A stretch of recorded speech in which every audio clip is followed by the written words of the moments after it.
Polar lunar craters are of interest for future space exploration because potential resources, including water ice, have been found to exist there.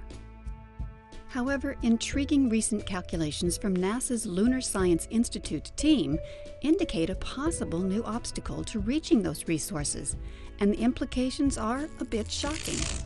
Well, in a nutshell, what we're finding is that the polar craters are very unusual electrical environments.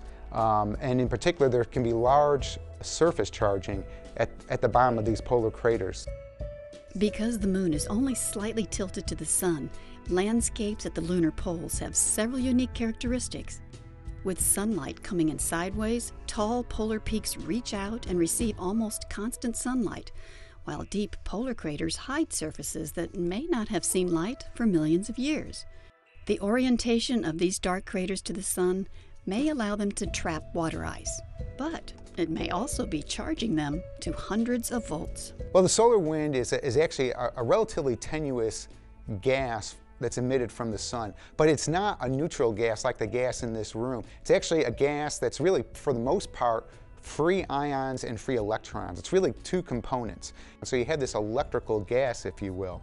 And then as it passes by the moon, the electrons behave slightly differently than the ions. Of course, the electrons are very low mass.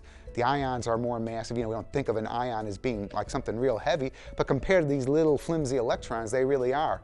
So as you pass by, for example, a polar crater, the electrons will actually fill into the crater ahead of the ions.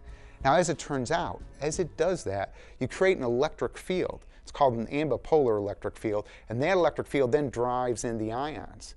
So, while it is already known that human or robotic explorers searching within these dark craters would face temperatures that plunge below -400 degrees Fahrenheit, this new computer model suggests they may have to contend with a dangerous electrical environment as well.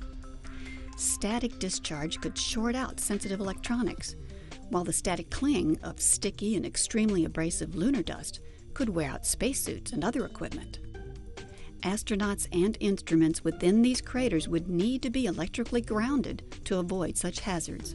Well, that is actually the crux of the whole problem. What is the electrical ground on the moon? You actually have a surface on the moon that has the conductivity. It's almost like candle wax. You know, you're not going to get a charge out of the ground, so you're really grounded to the plasma.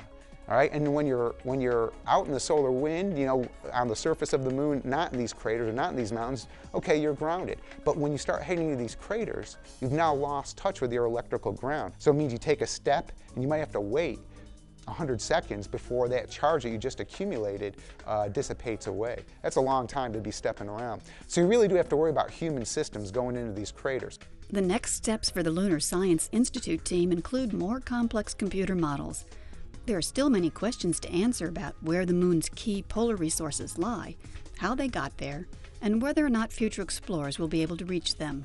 To learn more about NASA news and research, visit www.nasa.gov.